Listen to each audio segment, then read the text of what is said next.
অবশেষে দিনক্ষণ চূড়ান্ত হলো। ডক্টর মোহাম্মদ ইউনূস আজ তারই বিদায় নেওয়ার পালা। জাতির উদ্দেশ্যে দেওয়া ভাষণে তার মন মরা চেহারা আর আফসোসের সুরই বলে দিচ্ছিল সবটা। এই বিদায় সুখে নয়, এ এক গভীর আক্ষেপের প্রস্থান। দর্শক, আমরা এখানে সরাসরি দেখতে পাচ্ছি গুফরে কঠোর নিরাপত্তার মধ্যে দেশ ছাড়তে দেখা যাচ্ছে ডক্টর ইউনূসকে। আওয়ামী লীগকে ফেরত আনার জন্য কি আন্তর্জাতিক চাপ তৈরি হতে যাচ্ছে? সেটা কি এতটা ইন্টেন্সিভ হতে পারে যে সরকারকে আওয়ামী লীগকে এই নির্বাচনের আগে ফেরত আনার পরিস্থিতি তৈরি হবে? খুব দ্রুত এই ব্যাপারে পরিস্থিতি তৈরি হতে যাচ্ছে। আমি শেখ হাসিনার সাম্প্রতিক আত্মবিশ্বাস দেখছি। তিনি অনেক বেশি কথা বলছেন, প্রায় প্রতিদিন তিনি কোথাও না কোথাও কথা বলছেন। কিন্তু বিপদটা আসছে হচ্ছে স্যার ইউনূসের উপরে, আরও অনেক আসবে। এটা মাত্র শুরু। This is not the end, this is just the beginning. ইউনূসের মতো মানুষদেরকে বাংলাদেশ ছাড়তে হবে। বাংলাদেশে তারা ক্ষমতা রাখতে পারবে না। তাও যদি ইউনূস ব্যর্থ হয়, বুঝতে যদি ব্যর্থ হয় এবং যদি শেখ হাসিনার কাছে যদি ক্ষমতা হস্তান্তর না করে, আমরা যমুনা ঘেরাও করব। যমুনাতে আমরা যাব। সারা বাংলাদেশে আমাদের শেখ হাসিনা সংগ্রাম পরিষদের নেতাকর্মীদের প্রতি নির্দেশনা হলো সবগুলো পয়েন্টে পয়েন্টে আমরা অবস্থান কর্মসূচি পালন করব। প্রত্যেকটা এয়ারপোর্টে আমরা অবস্থান নিব। প্রত্যেকটা এয়ারপোর্টে আমরা পাহারা বসাবো যেন ইউনূস এবং এই উপদেষ্টা পরিষদ যেন পালাতে না পারে। দর্শক, তত্ত্বাবধায়ক সরকার ব্যবস্থা কি ফিরছে? আর তত্ত্বাবধায়ক সরকার ব্যবস্থা যদি ফিরে এবং সেটা আদালতের আদেশে, সর্বোচ্চ আদালতের আদেশে যদি ফিরে, তাহলে বর্তমান সরকার কি বিলুপ্ত?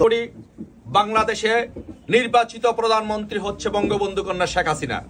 আর যে ইউনূস একটি 5ই আগস্ট একটি সন্ত্রাসী জঙ্গি হামলার মাধ্যমে ক্ষমতা দখল করেছে। তাই আমরা শেখ হাসিনা সংগ্রাম পরিষদ আজকে থেকে আমরা কর্মসূচি ঘোষণা করেছি যে আমরা ধারাবাহিকভাবে কর্মসূচি পালন করব।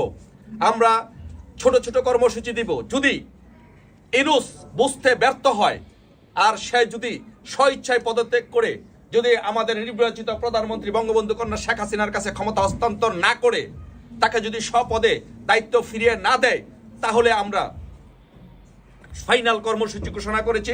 আপনারা জানেন যে আমরা কর্মসূচি ঘোষণা করেছি। সেই কর্মসূচিগুলো আপনাদের উদ্দেশ্যে আবারও আমি ছোট করে বলছি যে আপনারা যে 27শে অক্টোবর বাংলাদেশে এবং প্রবাসে প্রতিবাদ মিছিল হবে। 3রা নভেম্বর সারা বাংলাদেশে বিক্ষোভ সমাবেশ আমরা ঘোষণা করেছি এবং 10ই নভেম্বর ঢাকা ও গাজীপুরে হরতাল কর্মসূচি পালন করব এবং 17ই নভেম্বর সারা বাংলাদেশে একসাথে হরতাল পালন করব।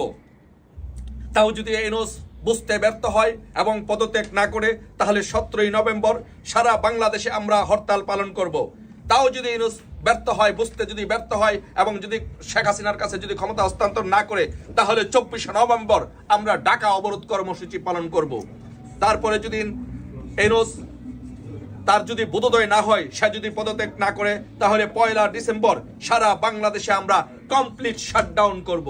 সারা বাংলাদেশে কমপ্লিট শাটডাউন হবে 1লা ডিসেম্বর। আর যদি আমাদের নেতাকর্মীদের উপরে কোনো অত্যাচার নির্যাতন করা হয় এবং সে যদি পদত্যাগ না করে, তাহলে 8ই ডিসেম্বর আমরা মার্চ টু যমুনা কর্মসূচি ঘোষণা করেছি। আমরা যমুনা ঘেরাও করব। যমুনাতে আমরা যাব।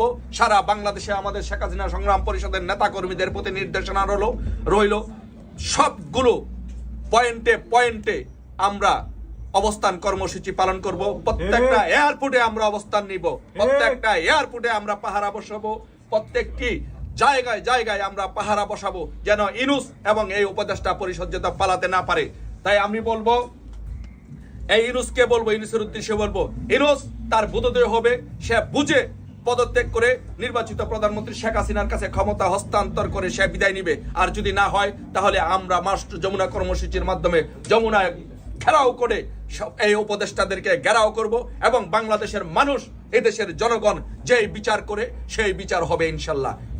সে আশাবাদ ব্যক্ত করে সকলকে, বাংলাদেশের প্রতিটি নেতাকর্মীদেরকে, শেখ হাসিনা সংগ্রাম পরিষদের প্রত্যেকটি নেতাকর্মীদেরকে সেই কর্মসূচি পালন করার আহ্বান জানিয়ে আজকের মতো এখানে সমাবেশ সমাপ্তি ঘোষণা করছি।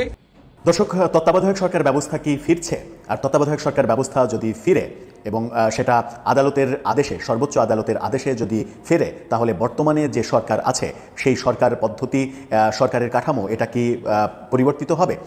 বর্তমান সরকার কি বিলুপ্ত হবে? নতুন করে তত্ত্বাবধায়ক সরকার গঠিত হবে যারা 90 দিনের মধ্যে নির্বাচন করবে? আজকে গত আগস্টে শুনানি স্থগিত হওয়া যে শুনানি, সেই শুনানি আজকে সর্বোচ্চ আদালতে হবে এবং আজকে না হলেও কয়েকদিনের মধ্যে এই ব্যাপারে আদেশ আসার সম্ভাবনা রয়েছে। সুতরাং আজকের এই দিনটা খুবই গুরুত্বপূর্ণ।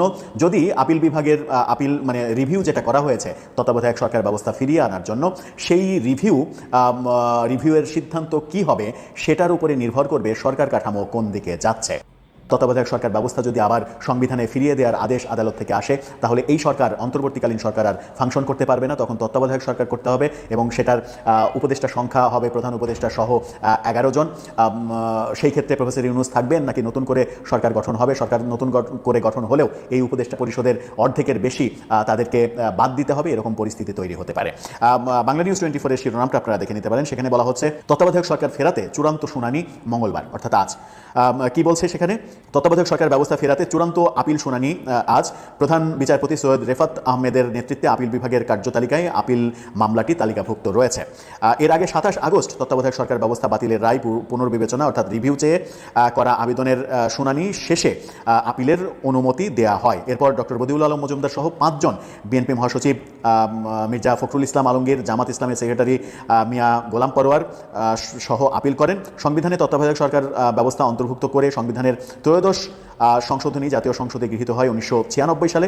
এই সংশোধনীর বৈধতা চ্যালেঞ্জ করে 98 সালে অ্যাডভোকেট এম সলিমুল্লাহ 3 জন আইনজীবী সহ হাইকোর্টে রিট করেন। 2004 সালের 4 আগস্ট হাইকোর্ট বিভাগ এই রিট খারিজ করেন এবং তত্ত্বাবধায়ক সরকার ব্যবস্থাকে বৈধ ঘোষণা করেন। এরপরে আমরা যেটা দেখলাম সেটা হচ্ছে যে এই রায়ের বিরুদ্ধে সরাসরি আপিলের অনুমতি দেওয়া হয়। এর ধারাবাহিকতায় 2005 সালে আপিল করে রিট কর্তৃপক্ষ। অনেক ইতিহাস।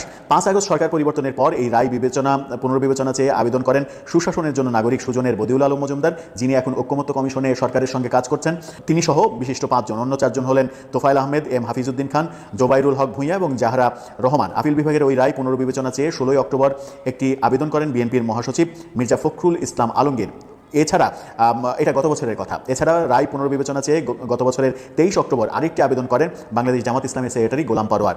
পরবর্তীতে নওগাঁর রানীনগরের নারায়ণপাড়ার বাসিন্দা বীর মুক্তিযোদ্ধা মোফাজ্জল হোসেন আপিল বিভাগের রায় পুনর্বিবেচনা চেয়ে গত বছর একটি আবেদন করেন। এই সকল আবেদনেরই রিভিউ শুনানি চলছে আদালতে। এই রিভিউতে যেটা রায় আসার সম্ভাবনা মোটামুটি নিশ্চিত যে তত্ত্বাবধায়ক সরকার আবার ফিরছে।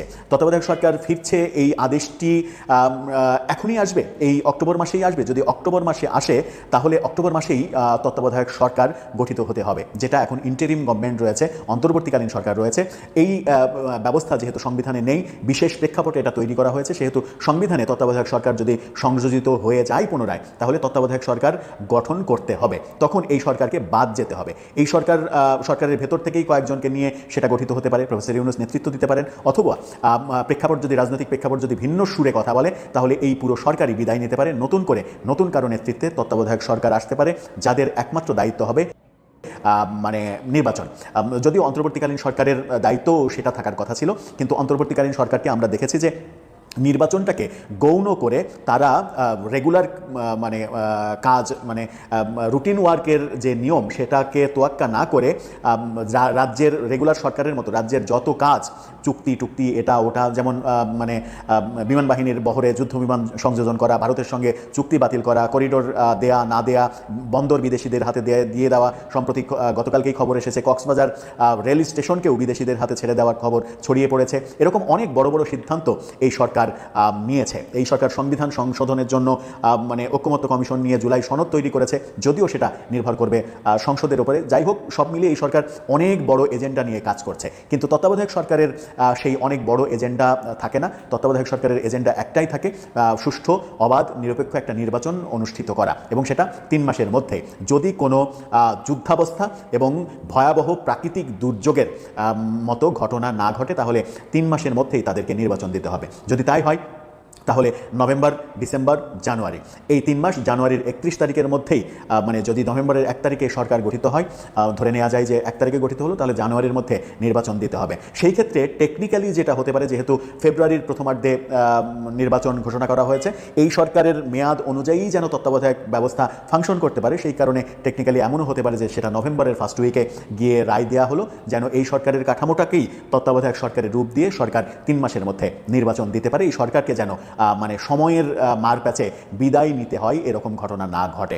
যদিও তত্ত্বাবধায়ক সরকার ব্যবস্থায় যেতে হলে এই সরকারের যে উপদেষ্টা পরিষদের পরিধি, সেই পরিধি অর্ধেকেরও বেশি ছেঁটে ফেলতে হবে। সেই পথে যাবে নাকি যে সংখ্যাগুলো তৈরি হয়েছে, যেমন জুলকার নায়ার শায়ের বলেছেন যে কেউ আদালতে যাওয়ার চেষ্টা করছে, এই সরকারি সাংবিধানিক না, এই ব্যাপারে নির্বাচন পেছানোর ব্যাপারে এই সরকারের কোনো বৈধতা নেই নির্বাচন করার, সেই ব্যাপারে জেনারেল ইকবাল করিম ভূঁইয়া, সাবেক সেনাপ্রধান, তিনি বলছেন যে অন্তত 2 থেকে 5 বছর সময় লাগবে থাকবে নির্বাচনের এরকম আশঙ্কা যখন রয়েছে, তখন তত্ত্বাবধায়ক সরকার প্রতিষ্ঠিত হয়ে 3 মাসের মধ্যে নির্বাচন হওয়াটা সেটা বাস্তবতার মধ্যে আসবে কিনা সেটাও একটা বড় প্রশ্নবোধক চিহ্ন।